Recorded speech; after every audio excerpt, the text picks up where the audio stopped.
เทศนาธรรมแต่ไทยเป็นแต่ตัวเฮาบ่ศึกษาไว้ธรรมนิยามแห่งพระจึงทุกทารนอยู่ในโอคะหลงแหวกว่ายเวียนวนโอ้ยหนอมนุษย์ในโลกสกลเหมือนกันจุกคนเนิ่นนายนาฏเจ้าเหมือนกันจุกคนเนิ่นนายนาฏเจ้าขอถวายความเคารพ นอบน้อม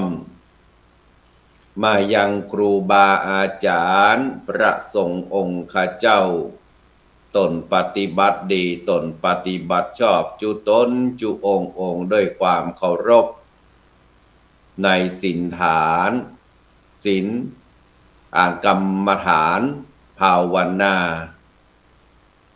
และเป็นเนื้อนาบุญของศรัทธาพ่อแม่พี่น้อง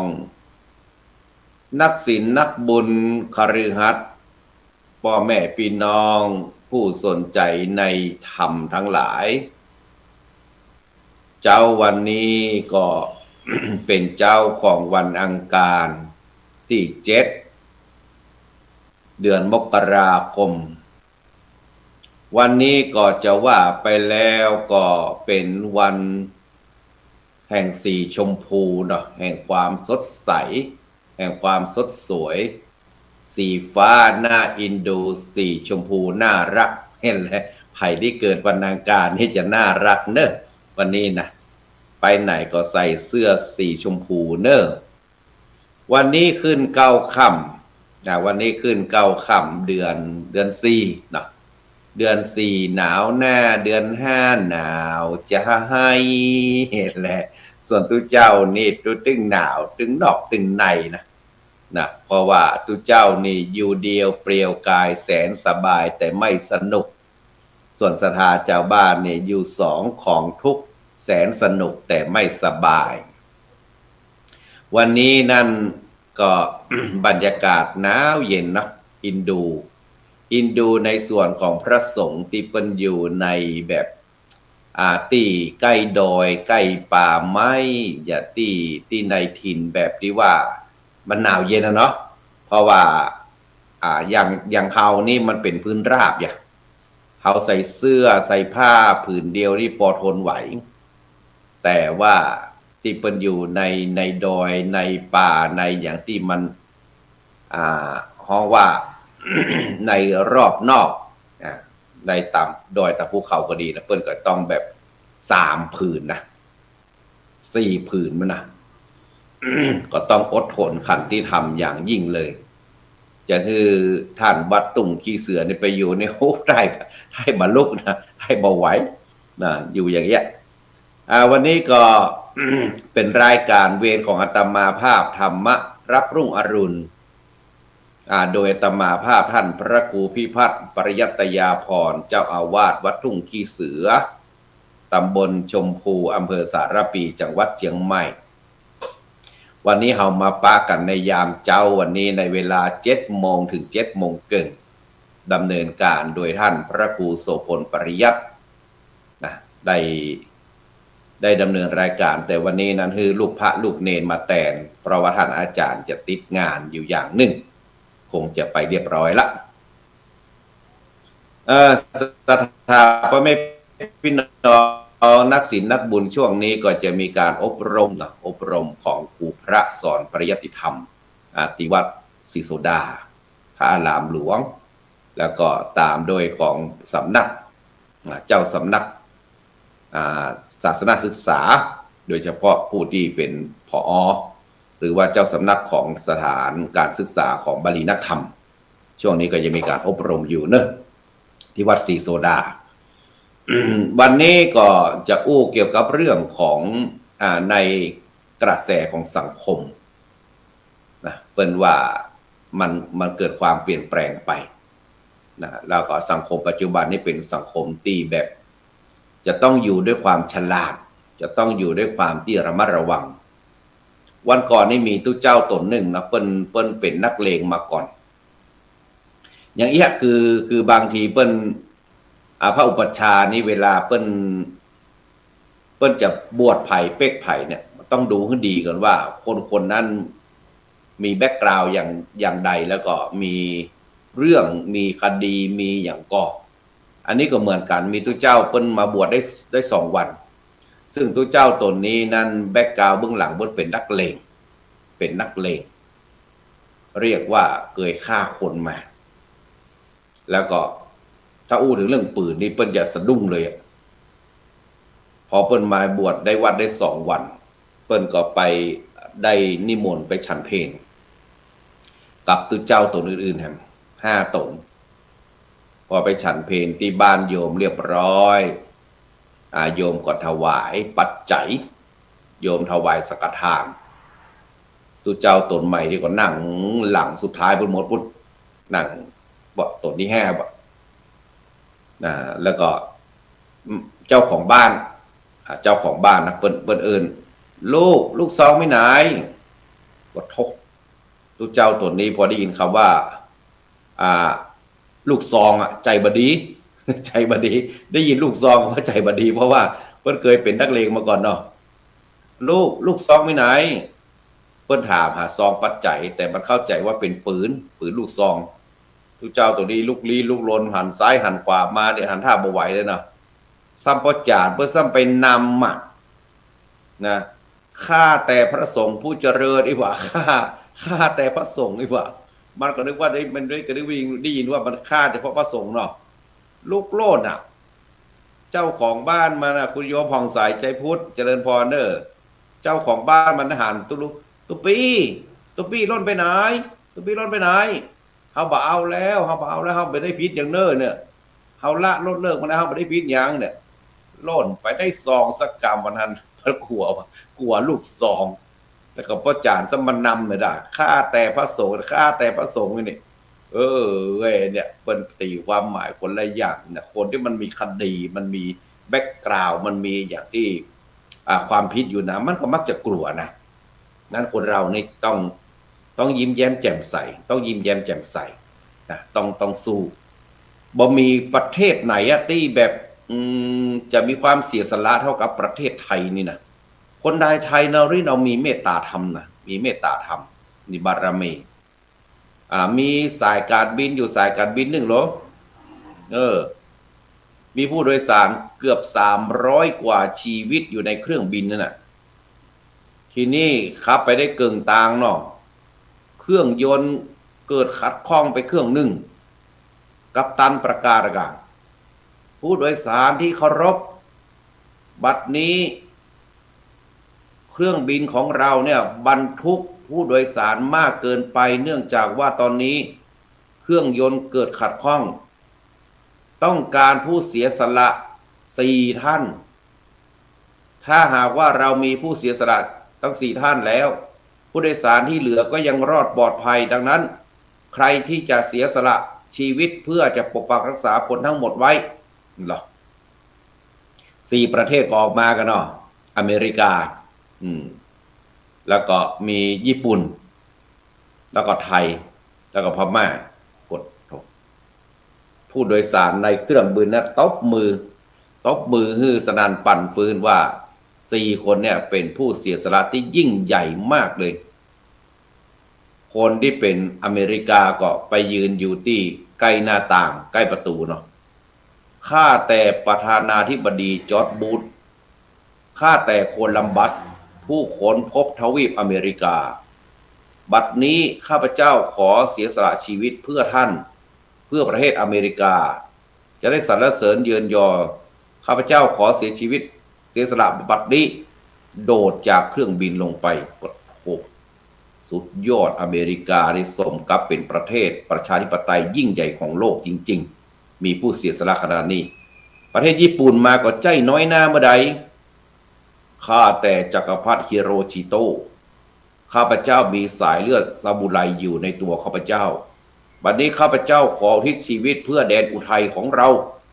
โดดลงไปเหลือ2 คนเหลือประเทศไทยกับพม่าทีนี้คนไทยเราก็ลุกขึ้นข้าแต่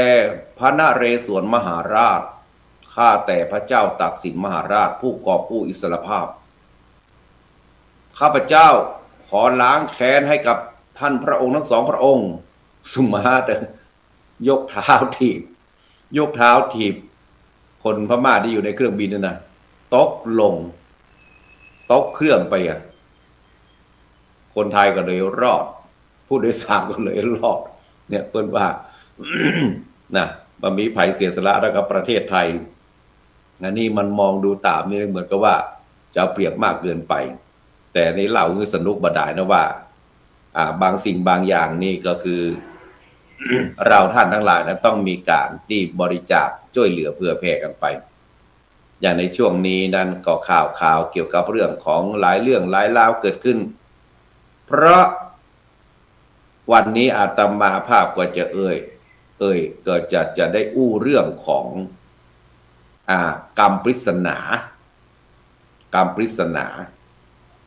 ของคนล้านนาเฮาสมัยแต่ก่อนและก็มันก็มาสอดคล้องกับเหตุการณ์ปัจจุบันและพระองค์พระพุทธเจ้าเนี่ยได้ตรัสไว้ในพระสูตรเล่มไหนได้กล่าวกรรมที่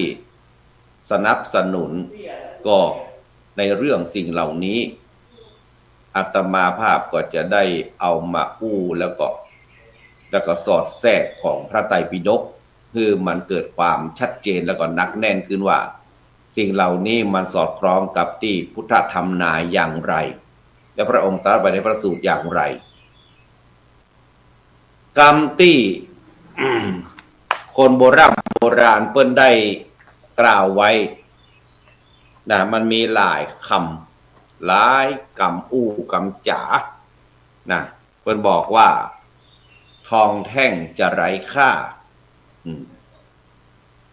พระปฏิมาเป็นกากปูนกากเกื้อนจะเพิ่มพูนพระพิรุณจะซบเซาผ้าเหลืองจะโดนย่ำตะกรวดดำจะเป็นเจ้าดอกตูมโรยแต่เช้าหมาหัวเน่าพึ่งจะตอมบุภาจะเป็นหมันคืนและวันจะสั้นข้าวนกน้อยจะลืมเย้าโคถึกเท่าจะวังเวงนี่กรรมปริศนาที่เปิ้นได้ตายไว้เป็นกรรมที่ลึกซึ้งเป็นกรรมที่มีประโยชน์และก็สอดคล้องกับเหตุการณ์ปัจจุบันนี้ตัวเองอาตมาภาพจะอู้ในข้อแรกเอาข้อแรกเป็นวันๆไปนะเนาะวันนี้คงจะได้ข้อแรกที่ว่าทองแท่งจะไร้ค่ามันหมายความว่าอย่างใดคำว่าทองเนี่ยมันเป็นของที่มันมีค่าที่สุดในบรรดาทรัพย์สินคนเราก็ต่างซื้อเก็บไว้บางคนนี่ซื้อทองไว้บางคนนี่ก็เอาไปฝากธนาคารบางคนก็ฝากในตู้เซฟเพื่อจะรอโอกาสดีๆจะนำมาขายคำว่าทองนี่เป็นสมบัติที่มันมีค่าในส่วนของวัตถุนะแต่ว่าปริศนากรรมที่เนี้ยทองแท่งจะไร้ค่าเนี่ยมันบ่ได้หมายถึงเป็นวัตถุแต่มันหมายถึงหลักธรรมคำสอนของพระองค์พระสัมมาสัมพุทธเจ้าคืนหลักธรรมในศาสนาที่เพิ่นบอกว่าจะไร้ค่าเนี่ยหมายความว่าอย่างไรต่อไปเนี่ยคนจะสนใจศึกษาหลักธรรมคำสอนของพระพุทธเจ้าเนี่ยน้อยลงไปเต็มทีเรียกว่าจะบ่สนใจเลยผู้คนจะบ่เห็นคุณค่าของหลักธรรมคำสอนในพระศาสนาอวดดีอวดเก่งทรนงตนบ่ใจแต่เฉพาะเจ้าบ้านเต้าอันที่บ่สนใจแม้แต่พระสงฆ์องค์ข้าเจ้าภิกษุสามเณรก็จะเบือนหน้าหนีจากหลักธรรมคำสอนจะบ่สนใจและผู้คนจะบ่ค่อยนิยมเข้าวัดหันวัดเป็นสถานที่บ่น่าสนใจแต่จะเข้าไปก็ต่อเมื่อไปแอวไปถูกเลข ไปบูชาเรียกว่าสายมวยเนาะจะไปในลักษณะอีกมิติหนึ่งเฮาลองพอปัจจุบันนี้เตอะพระเนนเถรเจ้าที่จะเรียนบาลีนักธรรมโดยตรงเนี่ยมีน้อยลงไปแต่ส่วนมากก็ไปเรียนทางโลกสนใจแต่ทางโลกมากขึ้นถามว่ามันดีก็มันดีถ้ามีพื้นฐานธรรมะมาก่อนถ้าทุกเจ้าพระภิกษุสามเณรบาเรียนทางธรรมบ่มีความรู้ทางธรรมแหละเขาจะสู้คนภายนอกบ่ได้เพราะบัดเดียวเนี่ยเราลองดูสื่อกับอาจารย์ภายนอกเนี่ยเก่งที่เป็นคนบ้านนะอาจารย์อย่างอักษรย่อบอใบไม้เนี่ยเก่งแต่ว่ากรรมที่เปิ้นถ่ายทอดมาเนี่ยมันรู้สึกว่าจะแรงบ่ไพเราะเหมือนกับตุเจ้าเปิ้นเต้ถ้าคนนี้เปิ้นมีวาทศิลป์แล้วก็แอปพลายในการกำอู้ของเปิ้นแล้วก็ช่วยกันจันโรพระศาสนาบ่คอยไปด่าบ่คอยไปว่าเนี่ยโอ้ยพระพุทธศาสนาจะเด่นขึ้นมาอีกมากเลยถามว่าเปิ้นมีลูกศิษย์ก็มีคนฟังก็มีแต่กรรมของเปิ้นมันรุนแรงญาติโยมทั้งหลายนั้นถ้าหากว่าตุเจ้า พระเนรบ่สนใจในทางธรรมและอย่างมันจะเกิดขึ้นมาโยมไปวัดทุกวันเนี่ยไปรับเอาธรรมะก่อนป้าไปเอาวัดป้าไปพอสกายวอล์กเปิ้นถ้าไปเอาวัดป้าไปไหว้อย่างไปไหว้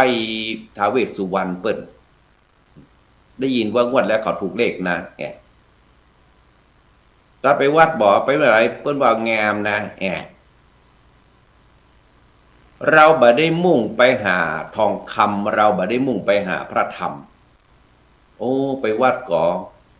เปิ้นมีรายการธรรมะด้วยนะทุกเจ้านะเปิ้นเทศธรรมะม่วนแต่ได้สาระมากเลยแต่คืนไปฟังเทศก็ไปก็เป็นได้ม่วนก็โอ้ยใครหัวม่วนไปบะแลมตันแตะแล้วม่วนตลกไงโดยเนื้อธรรมแต่เนี่ยถามว่ามาอู้ก็เปล่าเลยเมื่อคนเราบ่ได้สนใจในเนื้อหาหลักธรรมแล้วต่อไปละไผจะมาเป็นทายาทสืบทอดภิกษุภิกษุณีอุบาสกบาสิกาตึงวันเนี่ยเอาลองพอหรอกดูทีวีก็ได้ถ้าวันใกล้หวยออกเนี่ยเราพอหรอกอาจารย์นี่สุดแต่ต้นกล้วยบ่ได้ยังเป็นเลขหมดนะบันทึกผีสปะแมวตายกับหมาตายกับมีป่อคนหนึ่งแล้วลูกแม่มันหนัวทำงานปล่อยให้ลูกมันการเล่นลูกมันตกบันไดป่อนบันไดไปฟังอุ้มด้วยพอแล้วมันไปเลขอีหยังอีกว่ะพอแล้วลูกไปเหยียดถ่ายละพอแล้วไปเลขอีหยังอีกว่ะฟังอุ้มด้วยว่ะเราจะเข้าไปในลักษณะอย่างนี้กันมากขึ้นแต่เราอาจจะมองข้ามว่าภัยมันจะเกิดตามขึ้นมาความที่พระสงฆ์บ่มีหลักธรรมบ่เข้าใจในพระสูตรบ่เข้าใจในอภิธรรมบ่เข้าใจในวินัยก็จะเป็นช่องโหว่ทำให้คนบ้านเนี่ยโจมตีได้ง่ายและเวลาอู้อย่างมาเนี่ยชาวบ้านอู้อย่างมาเนี่ยพระสงฆ์จะเงียบบักกล้าที่จะต่อกรเพราะว่าสู้บนบันไดตอนนั้นคืออันตรายน่ากลัวนั้นพระสงฆ์ต้องเก่งทั้งทางโลกและทางธรรมไอทีเป็นอย่างไร AI เป็นอย่างไร LGBTQ หมายถึงไผ Chat GPT-4 หมายถึงหยังโปรแกรมนั้นหมายถึงหยังโอ้เปิ้นอู้บาทางไหนได้หมดเก่งต่างโลกเปิ้นมีอย่างไรวิเคราะห์ได้หมดเลยเอาเนื้อหาหลักธรรมพระพุทธองค์ทรงได้ตรัสไว้ในพระไตรปิฎกเล่มที่36พระสูตร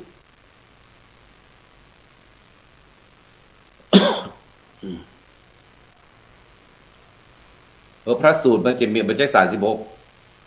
33เนาะเพราะว่าพระสูตรนี่จะมีเล่มถึงวันที่เล่ม9ถึง33ถ้า34ถึง45นี่เป็นพระพิธรรมพระองค์ได้ตรัสไว้ว่าอนาคตสูตรอนาคตสูตรพระพุทธองค์บอกว่าภิกษุทั้งหลายภัยในอนาคต5ประการนี้ยังไม่บังเกิดขึ้นณปัจจุบันแต่จะบังเกิดขึ้นในการต่อไปภัยเหล่านั้นคือภิกษุทั้งหลายจักไม่อบรมกายไม่อบรมศีลไม่อบรมจิตไม่อบรมปัญญาเมื่อไม่อบรมกายไม่อบรมศีลไม่อบรมจิตไม่อบรมปัญญาจักให้อุปสมบทแก่กุลบุตรจักไม่สามารถแนะนำกุลบุตรเหล่านั้นให้มีอธิศีลอธิจิตอธิปัญญาได้พระองค์ได้ตรัสไว้อย่างชัดเจนว่าถ้าหากตุเจ้าเฮาเนี่ยที่เป็นพระอุปัชฌาย์จะบวชทื่อไผ่เนี่ยถ้าตุเจ้ายังบ่มีการอบรมกายยังขี้โกรธอยู่ยังบ่มีศีลด้วยยังฆ่าสัตว์ยังลักแอวอยู่ดื่มสุราเมรัยอยู่และบ่อบรมจิตคือจิตยังเป็นคนขี้โลภขี้โมโหขี้โทโสชอบสะสมสิ่งของไว้บ่มีปัญญาในความที่จะต้องทำอย่างใดตอบโจทย์ช่วยเหลือสังคมอย่างใดเลยเอาแต่ได้อย่างเดียวเนี่ยได้อย่าไปอบรมไผ่แล้วจะเอาไผ่มาบวชแล้วไผ่แบบเชื่อฟังนะเนี่ยพระองค์ได้ย้ำอย่างชัดเจนเลยว่าถ้าหาก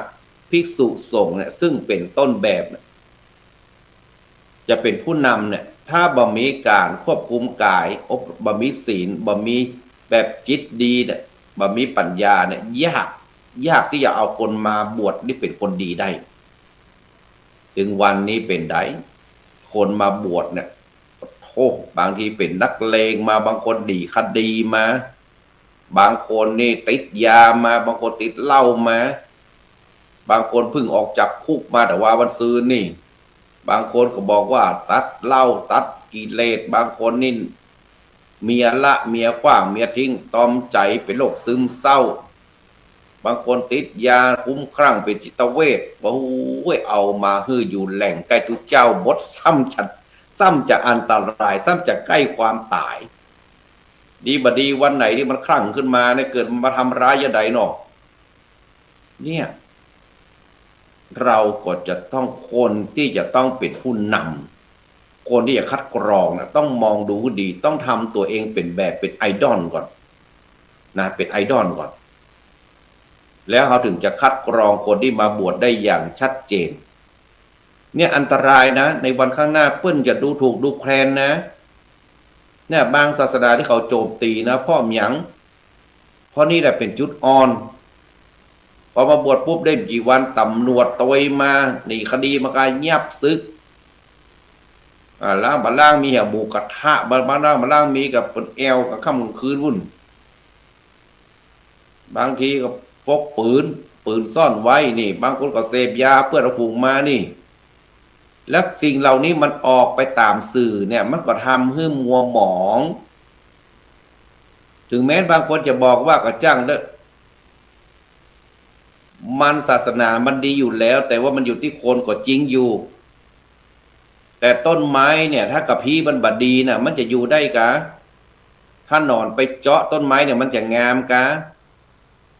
ถ้าต้นไม้เนี่ยมันบ่มีเปลือกไม่ไปงามกะของมันเชื่อมต่อกันเพิ่นเรียกว่า interact หรือว่า contact หรือว่า joy หรือว่า construction conjunction เป็นการเชื่อมต่อกันนั้นทุกอย่างมันย่อมสำคัญต้นไม้เนี่ยถ้าเรามันแทะเปลือกมันออกกับพี่ออกเนี่ยมันก็ไปแง้มเนาะ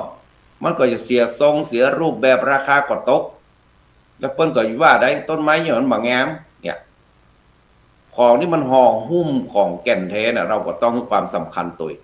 นั้นอย่าไปว่าศาสนามันดีทุกศาสนาสอนเป็นคนดีเนี่ยดีแล้วคนมันบ่ดีต่างหากจัดไปน่ะมันมีส่วนดังนั้นเราต้องทนุถนอมพระพุทธศาสนาเราต้องคัดกรองให้ดีๆและพ่อแม่ผู้รักผู้ใหญ่ที่เอาเรามาบวชก็เหมือนกันต้องพอให้ดีเจ้าว่ามันลึกปัญญาอ่อนบ่รู้เรื่องติดยา นักเลงแอลดีลบโรงเรียนบเรียนหนังสือพบเปื้อนในคดีติดคดีภาคผู้เยาว์ไม่เอามาบวชปลดเขาตายกันเนาะดังนั้นวัดเดี๋ยวมันจะแหล่งของคนอันธพาลมาได้ต้องมองดีช่วยกับคัดกรองสิ่งที่ดีมีประโยชน์เนอะเอาละวันนี้ท่านพระครูพิพัฒน์ปริยัตยาพรวัดตุ่งขี้เสือช่วงนี้อาตมาภาพกำลังสร้างบันไดลงไปสู่ต้าน้ำป่วงเนอะญาติโยมท่านใดที่จะร่วมทำบุญก็ติดต่อได้ที่วัดตุ่งขี้เสือเบอร์โทรศัพท์